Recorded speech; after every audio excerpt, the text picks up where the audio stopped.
Ini catatan yang harus kita pahami.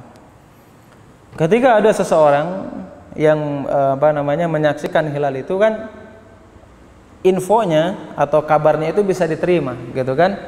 Kalau sananya dari orang terpercaya dan orang soleh. Terus bagaimana kalau ada seorang, ya kan, melihat hilal? Ya, salah satu di antara ini melihat hilal, atau suatu kelompok atau suatu ormas. Mereka melihat hilal, kemudian mengabarkan kepada penguasa, ya, kepada pemerintah, baik kepada presiden misalkan atau ke Kementerian Agama, ya, Departemen Agama, Kementerian Agama, ya itulah pokoknya instansi yang terkait. Tetapi pemerintah menolaknya, ya, pemerintah menolaknya. Bolehkah kita puasa pada saat itu? Padahal pemerintah menolaknya.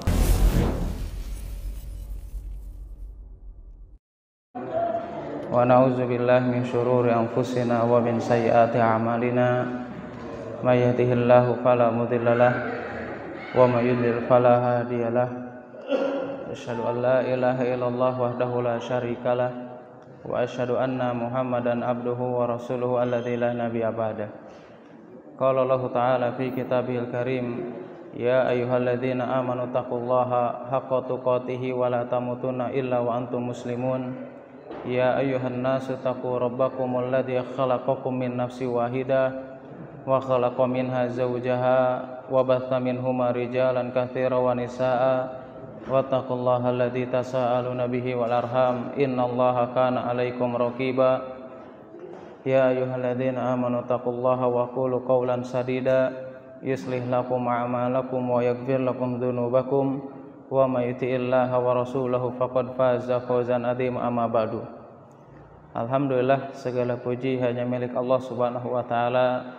Salawat dan salam tidak lupa senantiasa kita curahkan kepada Nabi kita, Nabi Muhammad sallallahu alaihi wasallam, beserta keluarganya, sahabatnya, tabi'in, tabi'ut tabi'in, dan para pengikutnya yang senantiasa istiqomah di atas sunnahnya Nabi Muhammad sallallahu alaihi wasallam hingga akhir zaman. Insyaallah pada kesempatan ini kita melanjutkan kembali tentang kajian seputar Ramadan atau hal-hal yang berkaitan dengan puasa di bulan Ramadan.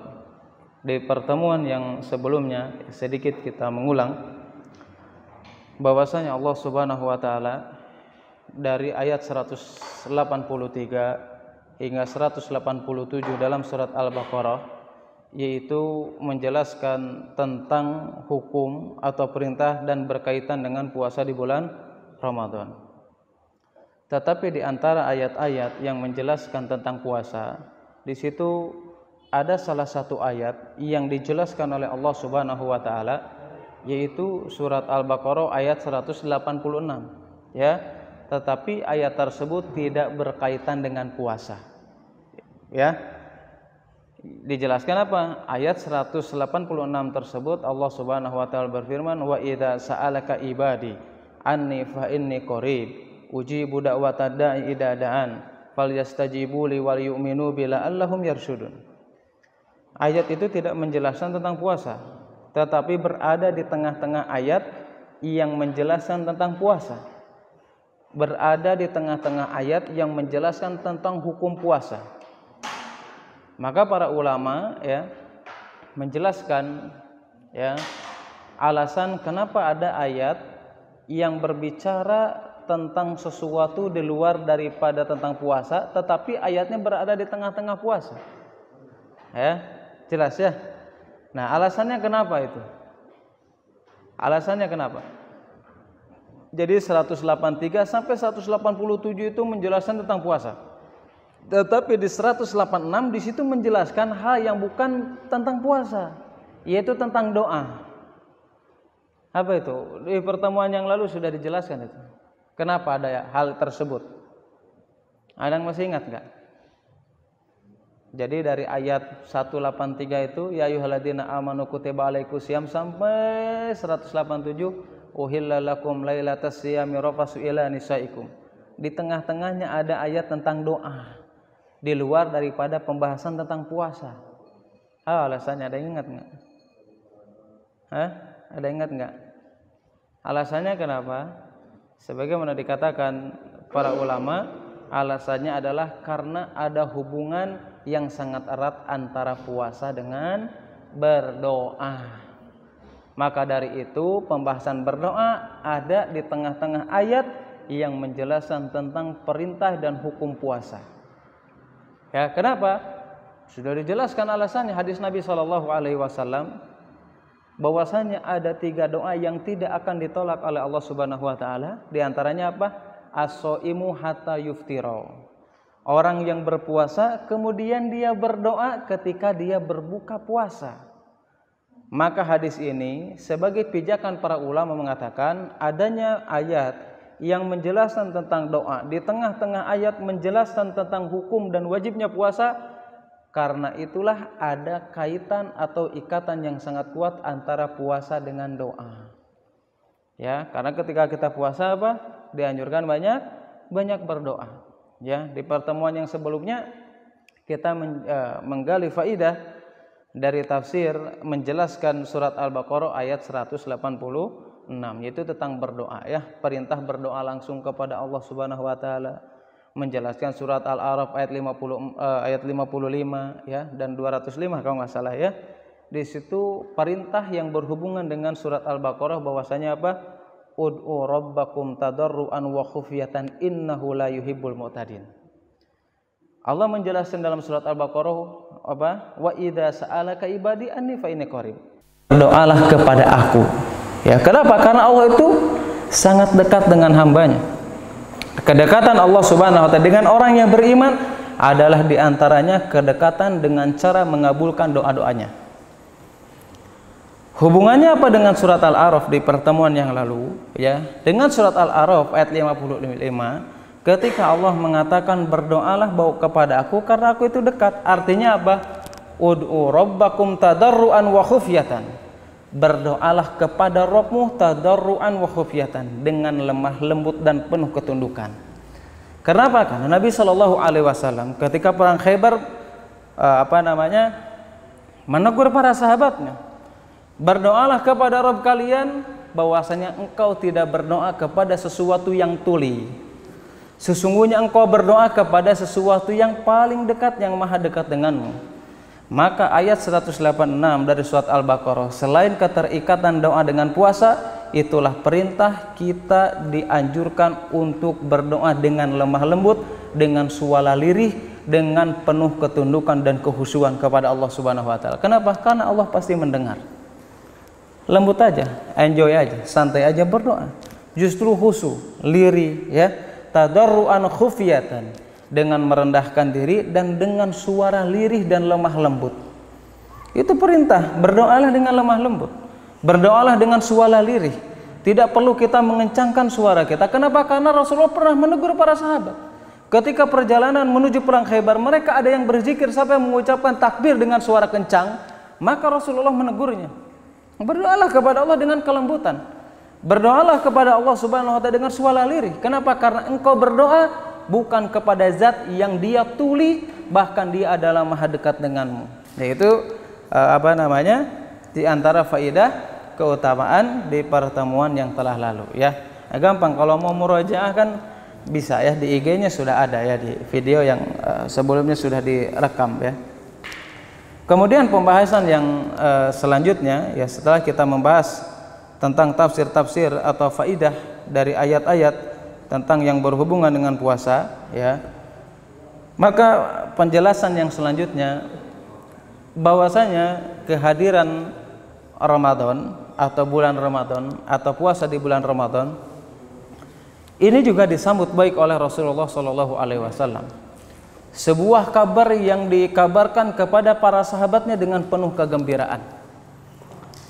Nabi SAW bersabda dalam sebuah hadis yang diriwayatkan Abu Dawud dan yang lainnya, hadis dari Abu Hurairah radhiyallahu anhu, bahwasanya Nabi SAW bersabda, qad ja'akum syahrul Ramadan, syahrun mubarakun, ya, syahrun mubarakun, iftaradallahu alaikum siyamuhu, fihi yuftahu abwabul jannah, wa fihi yughlaqu abwabul jahim, wa tagulla fihi syayatin, fihi lailatun khairum min alfi syahrin wa man hurima khairuha faqad hurima. Nabi SAW memberikan kabar kepada para sahabatnya, qad ja'akum syahrul Ramadan, telah datang kepada kalian bulan Ramadan, syahrun mubarak, bulan yang penuh dengan keberkahan. Keberkahan dari Allah Subhanahu wa taala. Orang diberkahi oleh Allah Subhanahu wa taala menjalankan puasanya. Ya, makanya kita senantiasa memohon kepada Allah Subhanahu wa taala, mudah-mudahan kita diberkahi oleh Allah Subhanahu wa taala bukan hanya sekedar bertemu dengan puasa atau bulan Ramadan saja, tetapi keberkahan yang diberikan oleh Allah Subhanahu wa taala yang kita harapkan ya untuk bertemunya di bulan Ramadan bukan hanya sekedar bertemu, tetapi kita melaksanakan kewajiban dan ketaatan-ketaatan yang lain yang diperintahkan oleh Allah Subhanahu wa taala di bulan Ramadan. Kemudian apa? Faradallahu alaikum siyamahu. Dan pada bulan Ramadan itulah Allah Subhanahu wa taala mewajibkan kepada kalian untuk berpuasa. Kemudian apa lagi? Kemudian Nabi SAW mengatakan apa? Fihi yuftahu abwabul jannah. Dan di dalamnya selain diberkahi ya, selain diwajibkan, fihi yuftahu abwabul jannah, dibukakanlah pintu-pintu surga oleh Allah Subhanahu wa taala di bulan Ramadan. Wa yughlaqu fihi abwabul jahim, dan ditutuplah pintu-pintu neraka. Wa taqulla fihi syayatin, dan dibelenggu setan atau iblis ya, setan dan kawan-kawannya. Kemudian apa? Fihi lailatun, dan di dalamnya ada malam yang lebih baik daripada 1000 malam. Faman khurima khairuha, dan barang siapa yang terhalangi dari kebaikan dari malam Lailatul Qadar, maka dia akan terhalang untuk mendapatkannya.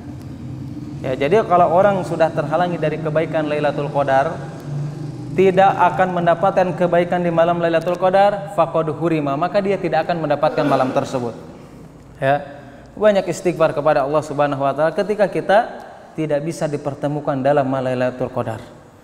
Tidak bisa kita melaksanakan ketaatan di malam Lailatul Qadar, bisa jadi bukan karena kita malas, bukan. Tetapi memang kita terhalang karena dosa dan kemaksiatan yang selama ini kita lakukan, baik di bulan Ramadan ataupun sebelum bulan Ramadan. Apa hikmah dari hadis tersebut? Ya, hikmah dari hadis tersebut, hadis Nabi Shallallahu Alaihi Wasallam memberikan kabar gembira kepada para sahabatnya dalam kitab Lataiful Ma'arif, ya, karangan Ibnu Rajab Al-Hambali.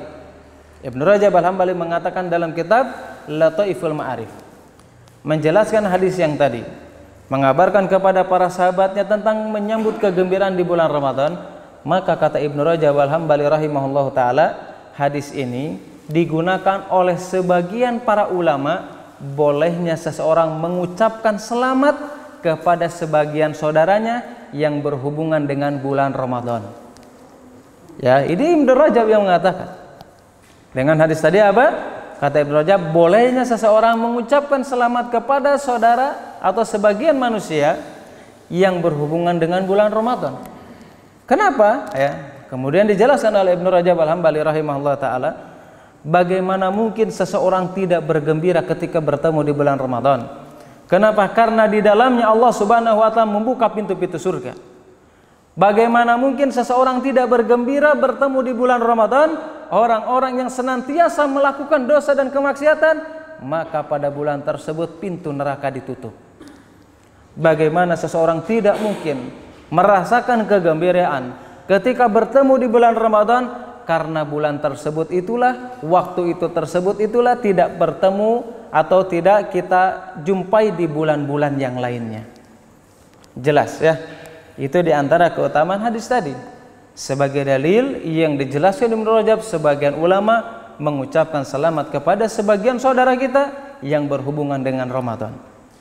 Kenapa? Karena kegembiraan atau keagungan, keutamaan yang dimiliki di bulan Ramadan dan tidak diserupai atau tidak dimiliki di bulan-bulan yang lainnya kecuali ada di bulan Ramadan. Itu hikmah dari pengkabaran Rasulullah Sallallahu Alaihi Wasallam dengan rasa gembira disampaikan kepada para sahabatnya.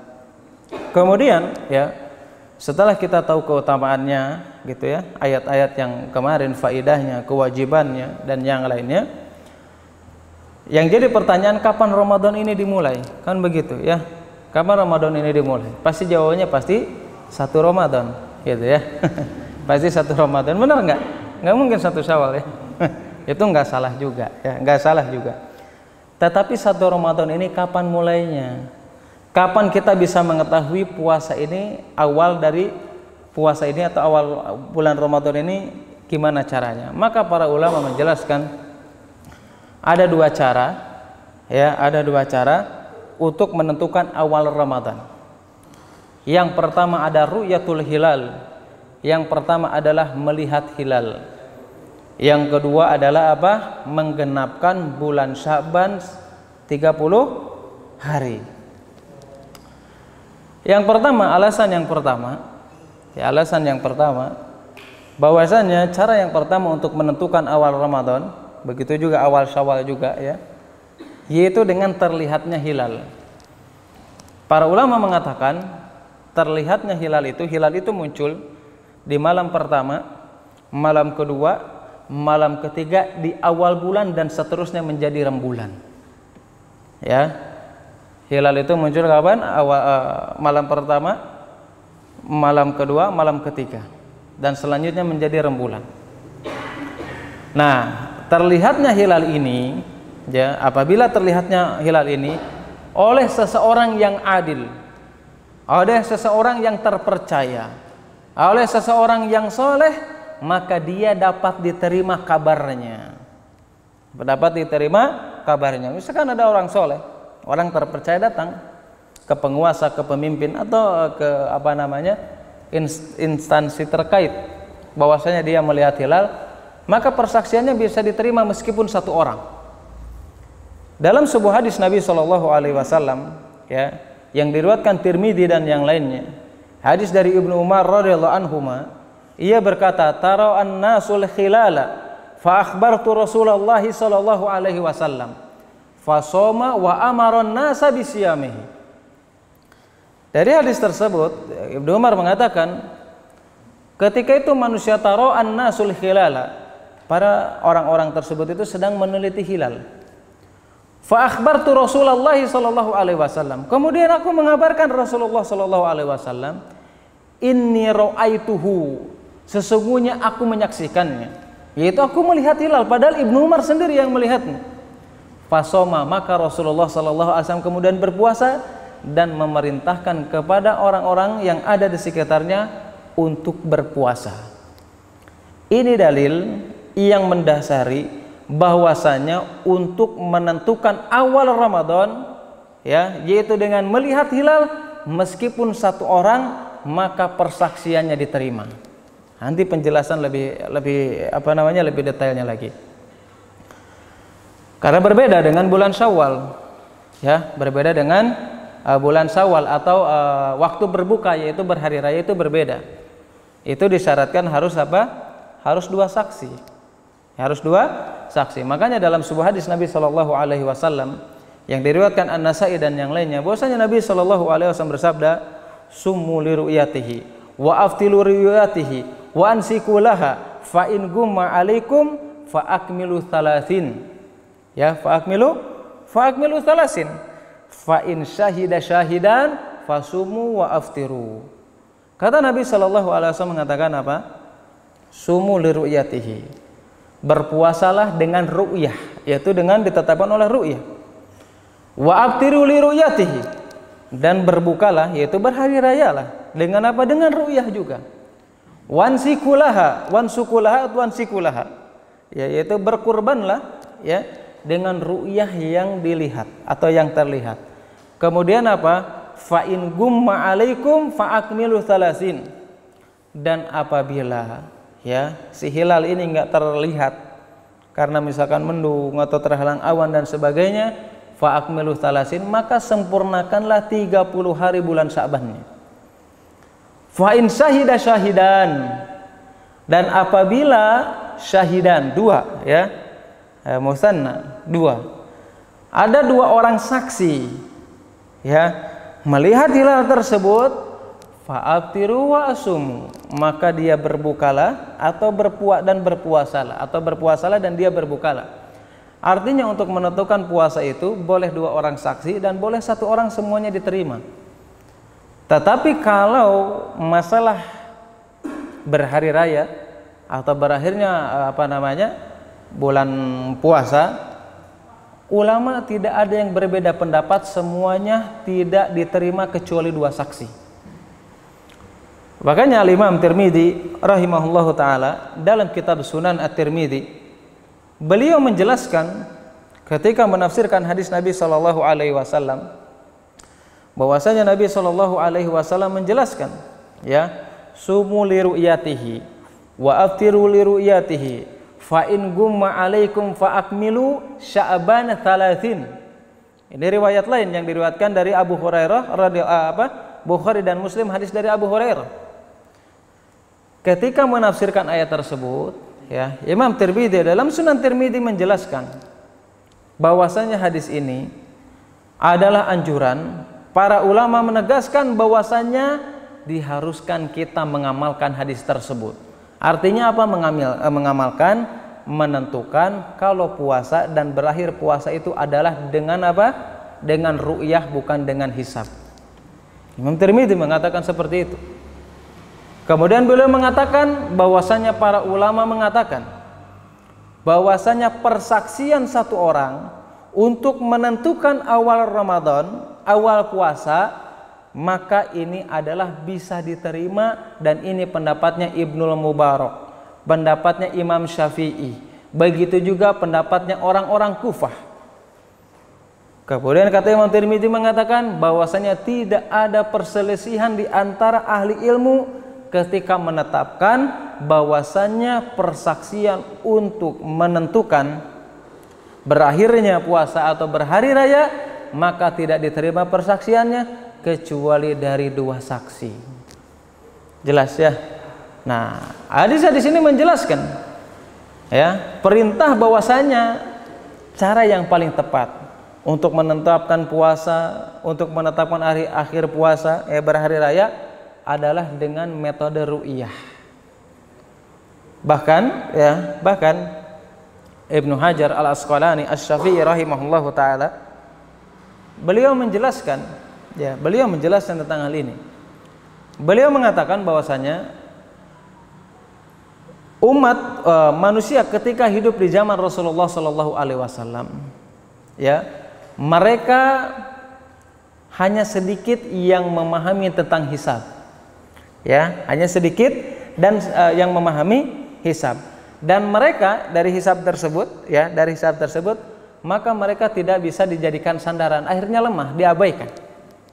Kenapa? Karena Rasulullah Shallallahu Alaihi Wasallam ingin meringankan umatnya. Kenapa? Karena kebanyakan dari manusia ketika itu mereka tidak mampu untuk mempelajari ilmu astronomi. Kenapa? Karena untuk memudahkan bagi umatnya, yaitu dengan melihat hilal. Bahkan Nabi Shallallahu Alaihi Wasallam menjelaskan apa? Inna ummatun ummiyah, la naktubu wa la nahsib, asyahrul hakada wa hakada. Kata Nabi Shallallahu Alaihi Wasallam, umatku ini, ya umat dulu itu, mereka ummiyah. Tahu nggak ummiyah apa? Ummiyah itu buta huruf, nggak bisa menulis, nggak bisa ngitung. Itu buta huruf bukan? Buta huruf ya? Atau buta angka juga? Pokoknya buta huruf sama buta angka. Ya, kata Nabi SAW, inna ummatun ummiyah. Ya, umat ketika itu mereka apa? Ummiyah, nggak bisa nulis. La naktubu wa la nahsib. Tidak bisa menulis dan tidak bisa menghitung, sehingga tidak bisa menentukan asyharu hakada wa syahru hakada. Tidak bisa menentukan atau menghisab bulan ini berapa hari dan sebagainya. Ya, bahkan Syekhul Islam Ibnu Taimiyah rahimahullah taala dalam kitab Majmu' al-Fatawa, beliau menjelaskan bahwasanya ukuran yang tepat untuk menentukan puasa itu adalah dengan ru'yah. Adapun dengan hisab, dengan perhitungan, maka tidak bisa dijadikan sandaran untuk menentukan puasa. Ini pendapatnya Syekhul Islam Ibnu Taimiyah rahimahullah taala dan mayoritas jumhurul ulama. Ya, meskipun ya sebagian kelompok, sebagian ormas, golongan dan sebagainya, mereka mengamalkan hal tersebut, ya, mengamalkan dengan metode cara hisab. Tetapi sebaiknya dengan cara ru'yatul hilal lebih mendekati dengan sunnahnya Nabi Muhammad Sallallahu Alaihi Wasallam. Itu yang yang diajarkan oleh Rasulullah Sallallahu Alaihi Wasallam. Tapi bagaimana ya? Tadi ada ada penjelasan hadis Nabi Sallallahu Alaihi Wasallam. Ini catatan yang harus kita pahami.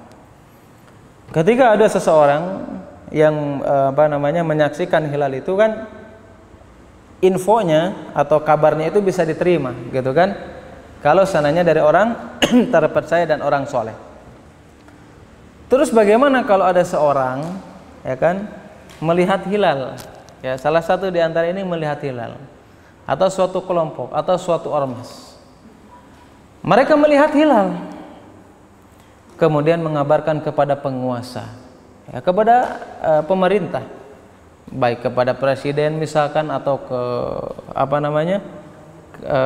Kementerian Agama, ya, Departemen Agama, Kementerian Agama, ya itulah pokoknya instansi yang terkait. Tetapi pemerintah menolaknya, ya, pemerintah menolaknya. Bolehkah kita puasa pada saat itu? Padahal pemerintah menolaknya. Memang khilaf para ulama, banyak perbedaan di antara ulama. Di antara pendapat Imam Syafi'i, kemudian salah satu pendapat Imam Ahmad bin Hambal, begitu juga pendapat Ibnu Hazm rahimahumullahu ta'ala, mereka mengatakan bahwasanya wajibnya bagi mereka untuk berpuasa meskipun secara sembunyi, tetapi harus sembunyi. Kenapa? Supaya tidak menjadi perselisihan di antara masyarakat. Ya, ini pendapatnya siapa? Imam Syafi'i. Salah satu pendapat Imam Ahmad. Begitu juga Ibnu Hazm. Berdasarkan firman Allah Subhanahu wa taala dalam surat Al-Baqarah ayat 185, bahwasanya Allah Subhanahu wa taala berfirman, "Faman syahida minkumus syahra falyasum." Barang siapa yang dia melihat, menyaksikan hari itu, bulan itu, maka dia berpuasalah. Adapun pendapat yang lain, pendapat dari Abu Hanifah, pendapat dari Imam Malik, dan pendapat yang jumhur dari pendapat Imam Ahmad bin Hambal, apabila ada orang mengabarkan hilal dan ditolak oleh pemerintah atau instansi terkait, maka wajib bagi dia untuk berpuasa. Untuk berpuasa. Tetapi, ini ada tetapinya. Tetapi ketika hari raya, maka dia dianjurkan untuk bersama kaum muslimin yang lainnya. Ini juga dijelaskan Imam Tirmidzi. Ya.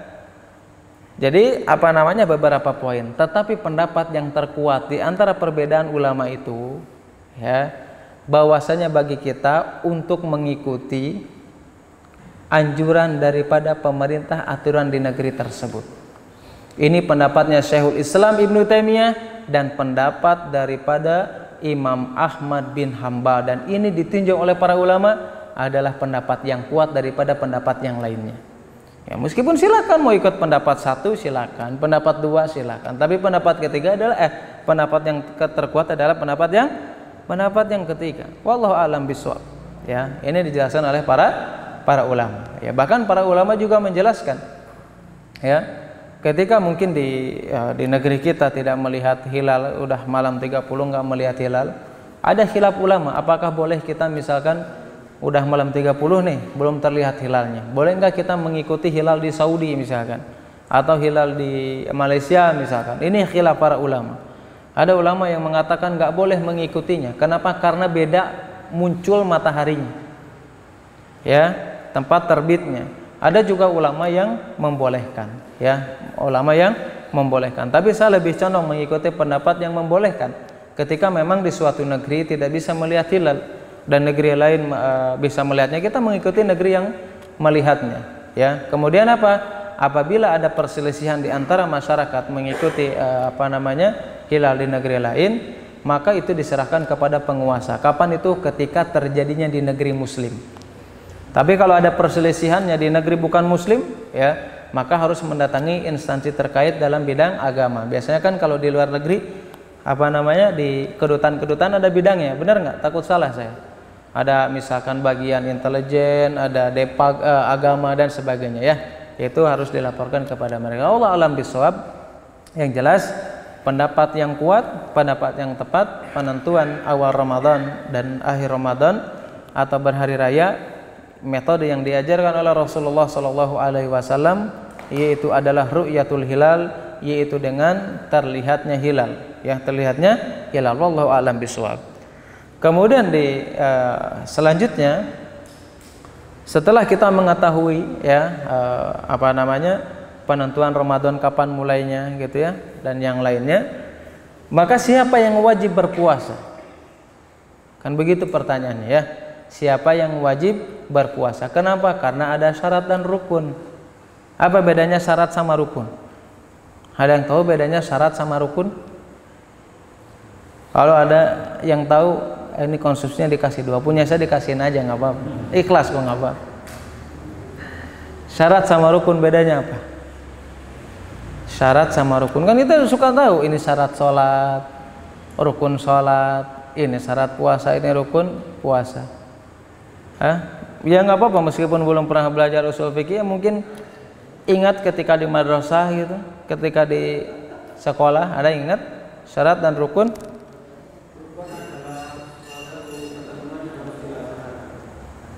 Oh, berarti syarat nggak harus dilaksanakan nih. Kalau rukun harus dilaksanakan, syarat boleh dilaksanakan apa enggak ini? Hah? Kalau syarat sama juga udah ditentukan. Sama-sama sudah ditentukan. Misalkan contoh, misalkan syarat orang sholat itu yang pertama apa? Muslim. Ditentukan apa enggak ditentukan? Ditentukan. Gitu ya. Nah, secara umum, secara global ya, penjelasan syarat dan rukun itu, kalau syarat itu terletak di luar ibadah. Kalau rukun adanya di dalam ibadah. Contoh misalkan, syarat sah sholat itu kapan? Apa diantaranya? Dalam keadaan suci. Suci ini dilakukan ketika sudah sholat atau sebelum sholat? Sebelum sholat, maka itu adalah syarat. Sekarang ruku sujud. Ya, kenapa? Karena rukun itu adalah sesuatu yang ada di dalam ibadah. Contoh misalkan sujud dan ruku. Adanya di luar sholat atau di dalam sholat? Di dalam sholat. Ya, jadi kalau syarat itu adalah sesuatu di luar ibadah yang harus kita lakukan sebagai syarat sahnya sholat. Adapun rukun adalah sesuatu yang harus kita kerjakan yang adanya di dalam ibadah tersebut. Itu perbedaannya. Perbedaan yang kedua, kalau syarat itu adalah sesuatu yang kontinu, harus selalu ada. Harus selalu ada. Contoh misalkan, tadi syarat sholat itu apa? Harus suci, kan gitu. Si suci ini harus ada dari mulai sholat sampai selesai sholat. Kalau di tengah-tengah sholat hilang suci ini, maka sholatnya batal. Inilah syarat. Jadi harus kontinu selalu ada. Berbeda dengan rukun. Kalau rukun itu tidak kontinu, tidak selalu ada dalam ibadah. Contoh misalkan kita sholat langsung sujud terus. Nggak mungkin kan? Ada takbiratul ihram, ada ruku, ada sujud. Berarti rukun itu adalah sesuatu yang tidak kontinu. Jelas ya? Nah, nanti kalau ditanya lagi udah paham ya. Kalau ditanya lagi di jamaah. Nanti dilanjutkan setelah adzan isya ya. Udah masuk adzan insyaallah. Subhanakallahumma wa bihamdika asyhadu an la ilaha illa anta astaghfiruka wa atubu ilaik. Wassalamualaikum warahmatullahi wabarakatuh. Assalamualaikum warahmatullahi wabarakatuh. Alhamdulillahilladzi arsala rasulahu bil huda wa dinil haq liyudhhiru ala dini kullihi wa kafa billahi syahida. Di pembahasan sebelumnya ya sudah kita jelaskan antara perbedaan syarat dan rukun ya. Jadi syarat itu apa? Sesuatu yang di luar ibadah. Simpelnya seperti itu. Kalau rukun itu sesuatu yang ada di dalam ibadah. Kemudian perbedaan lainnya apa? Kalau syarat kontinu. Kalau rukun ya berarti kebalikannya gitu ya. Gampang kan? Gampang. Nah, kenapa harus dipahami dulu? Nah, nanti kita akan menjelaskan tentang syarat dan rukun. Jadi kita paham. Ya, jadi kita paham. Ini belum menjelaskan tentang orang yang meninggalkan syarat, orang yang meninggalkan hukum, nanti itu di belakang ya. Kemudian ya, setelah kita mengetahui tentang syarat dan rukun, maka dari situ ya, siapa yang wajib berpuasa ini? Syaratnya seperti apa? Syarat yang pertama yang diwajibkan untuk berpuasa adalah seorang muslim. Orang muslim. Orang kafir tidak diwajibkan untuk berpuasa. Bahkan orang kafir kalaupun berpuasa mereka tidak mendapatkan apa-apa. Makanya Allah Subhanahu wa taala menjelaskan ya, dalam surat At-Taubah ayat 54, wa ma mana'ahum an tuqbala minhum nafaqatuhum illa annahum kafiru billahi wa birrasulih. Sesuatu yang menghalangi untuk menerima dari mereka, dari siapa? Dari orang-orang kafir, orang-orang musyrikin. Yang menghalangi mereka tidak diterima amalannya itu apa? Illa annahum kafaru billahi wa birrasulih. Karena mereka kafir atau kufur terhadap Allah Subhanahu wa taala dan rasulnya. Maka dalam surat At-Taubah ayat 54 ini sebagai dalil yang dilakukan oleh orang-orang kafir, orang non muslim, orang kafir ya, yang tidak beriman kepada Allah Subhanahu wa taala dan rasulnya, maka dia tidak diterima. Meskipun menurut sebagian orang awam adalah amalan soleh, makanya harus harus diluruskan, ya harus diluruskan. Sebagian kaum muslimin ini kadang-kadang karena ketidakfahaman mereka sampai menilai gitu loh. Orang kafir itu akan masuk surga kalau mereka melakukan amalan soleh. Itu kan keliru, pemahaman keliru seperti itu. Ya. Yang harus kita pahami, kebaikan amalan itu ada yang bersifat universal ya, ada juga yang bersifat khusus gitu ya, bersifat khusus. Kalau amalan yang bersifat universal, contoh misalkan jujur, tidak berdusta, berbakti kepada orang tua, itu kebaikan yang universal dan orang kafir pun juga seperti itu. Orang kafir juga suka sama orang jujur. Orang kafir juga sama berbakti kepada orang tua, itu amalan yang universal. Tetapi ada amalan yang khusus yang itu tidak bisa dilakukan dan tidak bisa diterima kecuali adalah orang muslim yang beriman kepada Allah dan Rasulnya. Itu adalah amalan soleh sesuai dengan kadar dan koridor dalam syariat Islam. Maka kalau kita sudah tahu tentang universal dan yang khusus ataupun yang umum, maka kita tidak gampang mengatakan kalau apapun yang dilakukan orang kafir itu bisa menyebabkan masuk surga. Enggak seperti itu. Yang dilakukan orang kafir ya, mau itu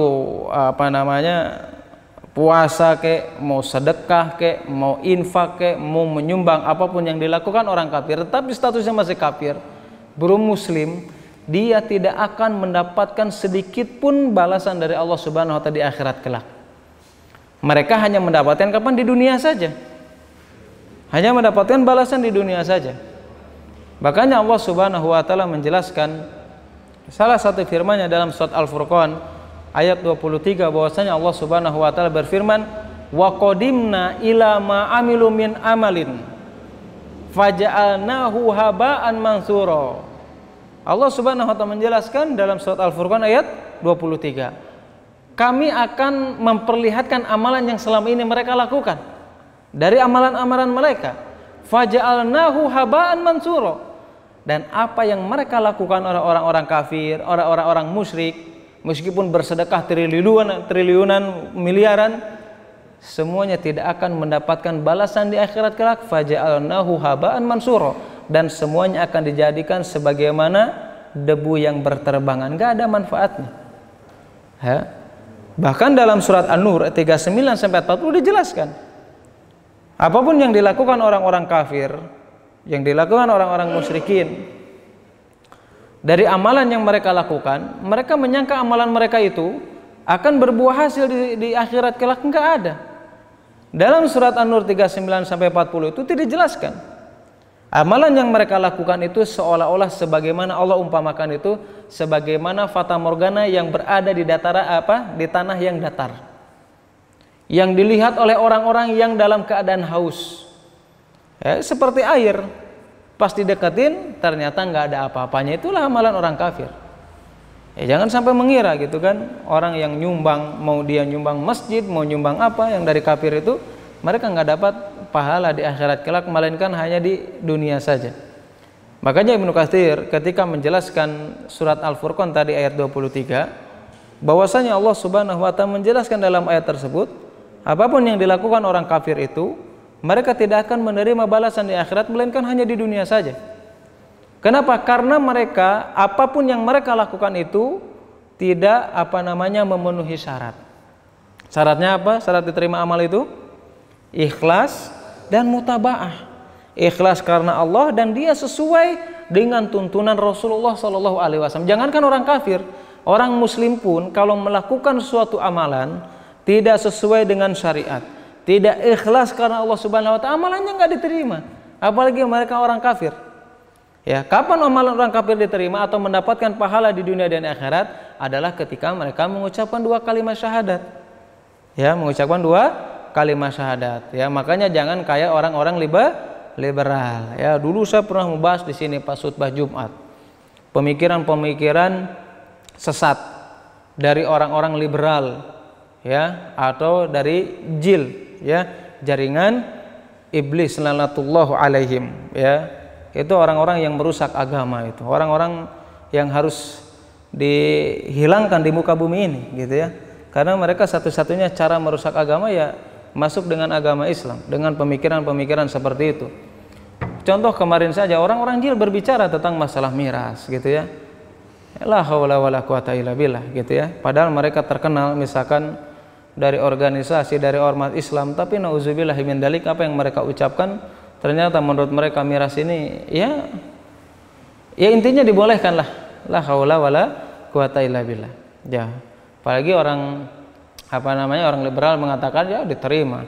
Amalan orang kafir itu diterima di dunia dan akhirat. Kenapa? Karena mereka sama-sama yang diridhoi. Itu pemikiran-pemikiran yang menyimpang daripada akidah Ahlus Sunnah wal Jamaah, ya. Bagaimana mungkin kita mengatakan orang-orang yang tidak beriman kepada Allah dan Rasulnya seorang muslim? Gak mungkin. Hanya bermodalkan mereka pintar bahasa Arab, ya. Ada ya, kalau saya sebutin namanya sering muncul di TV itu. Ya, lulusan Mesir dia. Ya, pintar bahasa Arabnya. Tetapi bodoh dalam masalah akidah, gitu kan. Hanya modal bahasa Arab saja. Mereka mengatakan sama, semua agama benar dan sebagainya. Ini keliru. Orang Yahudi dan nggak bisa seperti itu. Karena sebagaimana kita jelaskan, hadis Nabi SAW membantah, ya. Kapan dikatakan muslim itu antasyhada alla ilaha illallah wa anna muhammadar rasulullah. Kalian itu dikatakan seorang muslim ketika kalian mengucapkan 2 kalimat syahadat. Bukan hanya sekedar tunduk saja, bukan hanya sekedar mengakui saja, ya. Bahkan para ulama menjelaskan Islam itu apa. Ada yang ingat nggak makna Islam itu apa? Seorang dikatakan muslim itu setelah mengucapkan kalimat syahadat itu apa?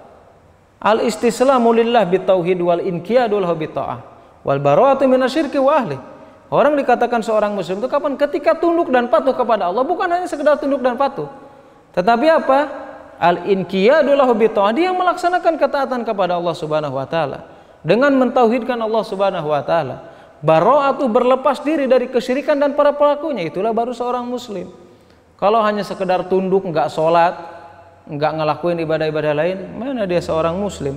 Ini pemikiran-pemikiran yang menyesatkan daripada orang-orang liberal tersebut, ya, orang-orang yang merusak agama ini, gitu ya. Jadi syarat yang pertama adalah seorang muslim, ya. Bahkan dalam hadis Nabi SAW yang diriwayatkan Imam Muslim dan yang lainnya, Nabi SAW menegaskan kalau apa yang dilakukan orang kafir itu hanya berbuah di dunia saja, di akhirat mereka tidak mendapatkan apa-apa. Makanya Nabi SAW bersabda, innallaha la yadlibu mu'minan, Allah itu tidak akan mendolimi orang-orang yang beriman, hasanatan yu'ta biha fid dunya wa yujza biha fil akhirah. Allah itu tidak akan mendolimi orang-orang yang beriman dengan kebaikan yang mereka lakukan. Yu'ta fid dunya, dia akan diberikan balasan ketika di dunia. Wa yujza fil akhirah, dan dia akan diberikan balasan di akhirat kelak. Wa ammal kafiru fayut'amu, ya, fayut'amu hasanatan bima amilu bihallah fid dunya. Adapun orang kafir itu mereka akan mendapatkan balasan berupa rezeki ketika di dunia. Ketika di dunia saja mereka enggak mendapatkan. Hatta idza afadu ilal akhirah lam takun lahu hasanatun biha. ketika di akhirat dia tidak mendapatkan apa-apa dari amalan yang selama ini mereka kerjakan. Mereka hanya diberikan apa? Balasan berupa rezeki, berupa kenikmatan di dunia saja. Makanya Imam Nawawi rahimahullahu taala dalam kitab Syarah Sahih Muslim, beliau menegaskan kesepakatan para ulama bahwasanya orang kafir yang dia meninggal, maka setelah meninggal dia tidak akan mendapatkan balasan dan ganjaran dari apa yang setelah mereka lakukan ketika di masa hidupnya. Nggak akan mendapatkan. Mereka hanya mendapatkan kebaikan ketika di dunia saja, ya. Jadi syarat pertama adalah seorang muslim. Kemudian yang kedua adalah akilun balik, yaitu berakal dan balik. Orang yang berakal tapi belum balik, dia juga nggak diwajibkan puasa. Ya, jadi yang berakal dan balik. Apa tanda-tanda balik itu? Selain bermimpi. Selain bermimpi, tanda balik itu apa? Kalau bermimpi semua orang tahu. Tanda seorang itu dikatakan balik selain tanda dari bermimpi.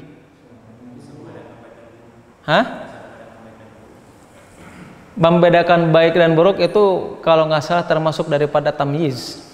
Tamyiz itu membedakan baik dan buruk. Kalau diajak bicara nyambung, itu tamyiz. Apa itu? Gimana? Kalau berlaku dosa itu konsekuensinya. Ini tandanya. Tanda orang balik itu selain bermimpi, jangan ingatnya mimpi aja gitu. Jangan ingat yang enak aja. Oh enggak. Kalau perubahan suara itu bukan tanda balik. Kalau di sunnah itu tanda beger itu. Wallahu alam bisawab, ya. Tanda balik yang pertama yang selain bermimpi itu, ya bermimpi itu laki-laki dan perempuan juga sama, ya, mengalami itu. Kemudian tanda yang kedua itu apa? Munculnya bulu-bulu halus di sekitar kemaluan.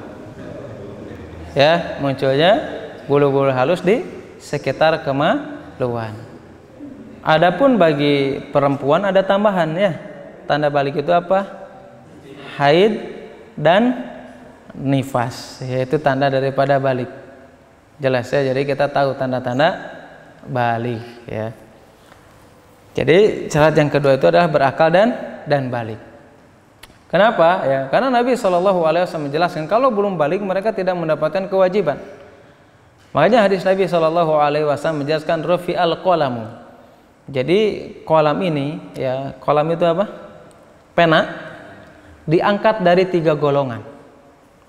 Anan naim hatta yastaiqidhu, wa anis sogir hatta yakburo, wa anil majnun hatta yakila wa yufiqo. Jadi kolam ini, kewajiban ini diangkat dari tiga golongan.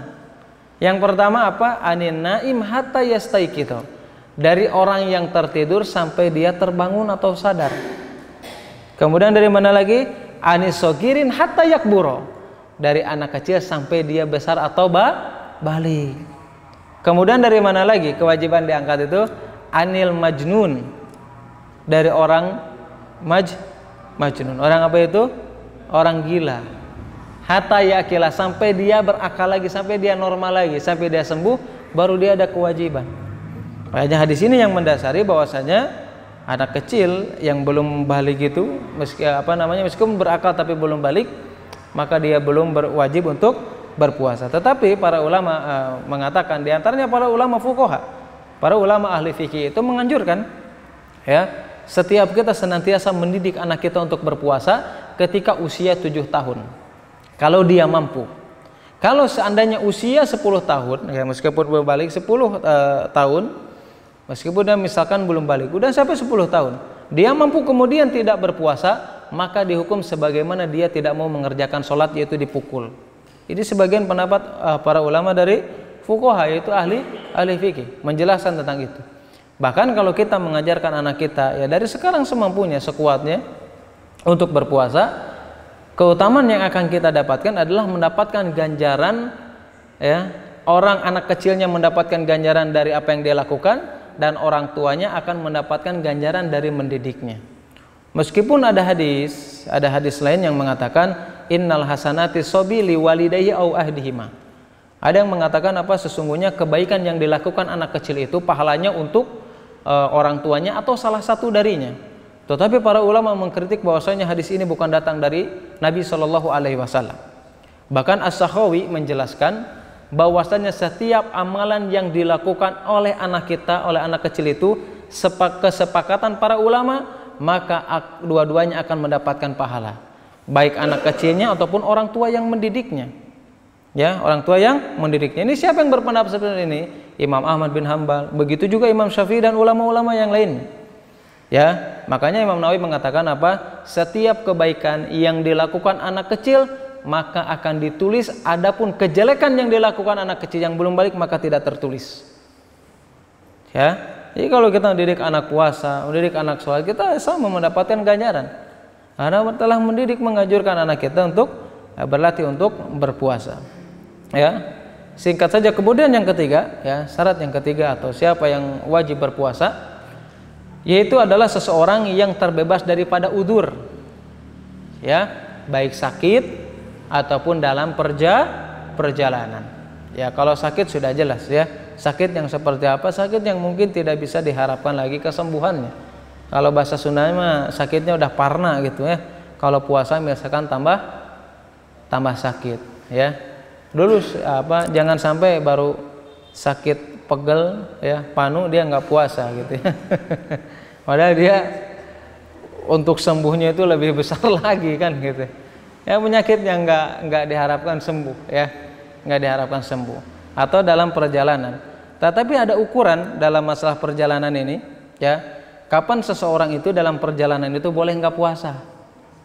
Ya, kapan seseorang itu dalam perjalanan boleh nggak puasa? Ada 3 tahapan, ya, 2 atau 3 tahapan. Pertama mengatakan, para ulama mengatakan orang yang safar itu boleh tidak puasa, boleh tidak berpuasa kapan? Yang pertama apabila dia berangkat sebelum fajar atau ketika fajar terbit, karena dia sudah termasuk musafir. Ya, ini dibolehkan. Dibolehkan, ya. Kemudian yang kedua, ya, kapan safar itu dihitung nggak puasa? Yang kedua adalah ketika fajar ini sudah terbit atau siang hari kita baru pergi misalkan. Ini pendapatnya Imam Ahmad bin Hambal, pendapatnya Imam Syafi'i juga, dan ulama-ulama yang lain, maka dia boleh untuk tidak berpuasa. Ya. Atau misalkan alasan yang ketiga, ketika dia puasa, ketika dalam perjalanan itu puasa. Tetapi misalkan ketika dalam perjalanan ada penyebab yang menjadikan kita harus batal, misalkan ngekot, ini dibolehkan juga. Ya, ada 3 alasan kapan kita boleh tidak puasa ketika safar. Tetapi ada alasan-alasan lain kapan ketika tidak dianjurkan kita untuk meninggalkan puasa. Para ulama lain menjelaskan orang yang berada dalam udzur, baik sakit ataupun dalam perjalanan, ya, itu boleh tidak puasa kapan? Ketika memang keadaan betul-betul memberatkan. Ya, keadaan betul-betul memberatkan. Ini didasari dalam sebuah hadis dari Jabir bin Abdullah. Ketika Rasulullah Shallallahu Alaihi Wasallam bersafar dengan para sahabatnya, kemudian di tengah perjalanan, ya, ada orang yang sedang berteduh. Rasulullah menanyakan, ya, siapa orang ini dan kenapa orang ini? Padahal ketika itu perjalanan sangat sangat berat. Cuaca juga nggak memungkinkan untuk orang berpuasa. Maka Nabi mengatakan ketika itu sesuatu yang tidak baik apabila engkau berpuasa dalam keadaan seperti ini. Itu dalam keadaan berat. Ya, sekarang kan safar mungkin nggak terlalu berat, ya. Naik travel pun banyak yang ber-AC gitu, ya.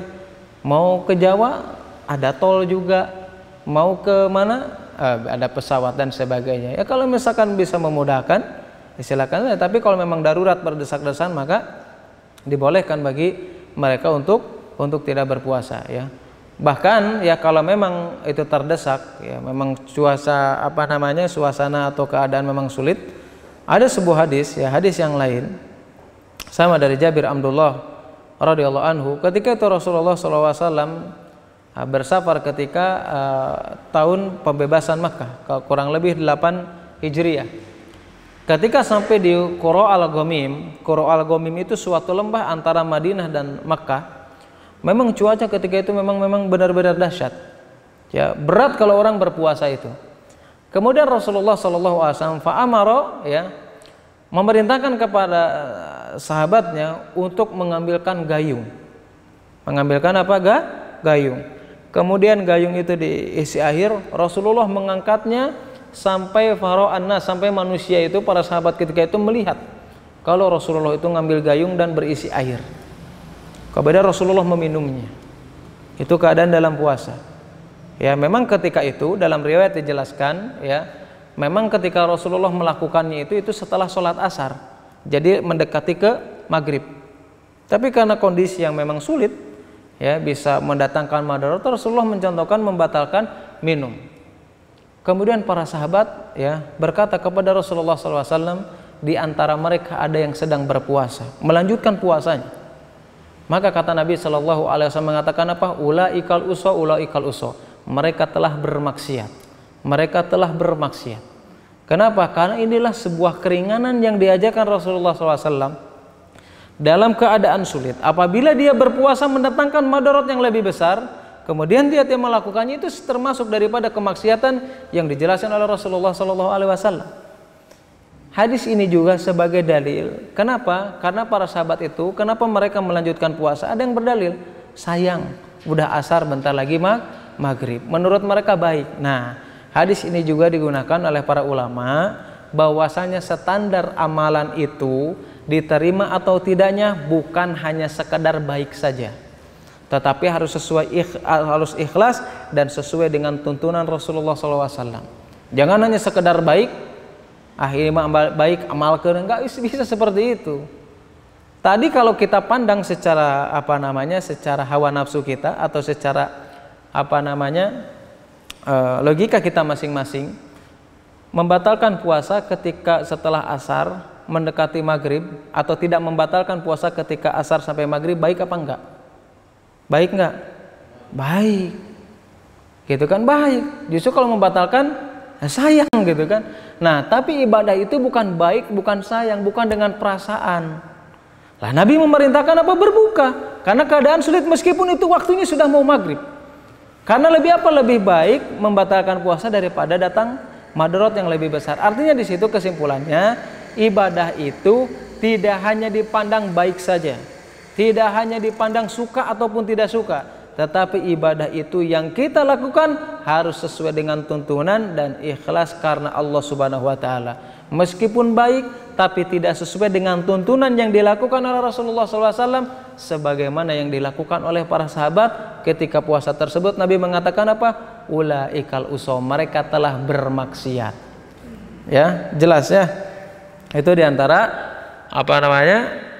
penjelasan tentang diantara orang-orang yang wajib berpuasa. Begitu juga penetapan waktu kapan dimulainya puasa di bulan Ramadan. Ya, adapun rukun-rukun yang lainnya, rukun yang berhubungan dengan puasa, insya Allah pertemuan yang selanjutnya akan kita bahas. Ya, kemungkinan besok akidah diliburkan dulu. Ya, karena udah selesai kan pembahasan syafaat di pertemuan yang lalu udah selesai. Kita lanjutkan kitab ini lagi ya, kitab tentang Kitabus Shiyam ini, tentang puasa ini, supaya selesai sebelum di bulan Ramadan, supaya kita punya bekal masing-masing. Yang mudah-mudahan yang sedikit ini bermanfaat, khususnya bagi saya pribadi, punya bagi jamaah sekalian ya. Allahumma inni a'udzubika min ilmi la yanfa wa min qalbi la yakhsha wa min nafsi la tasba wa min da'wati la yustajabu laha. Subhanakallahumma wa bihamdika asyhadu an la ilaha illa anta astaghfiruka wa atubu ilaik. Wassalamualaikum warahmatullahi wabarakatuh.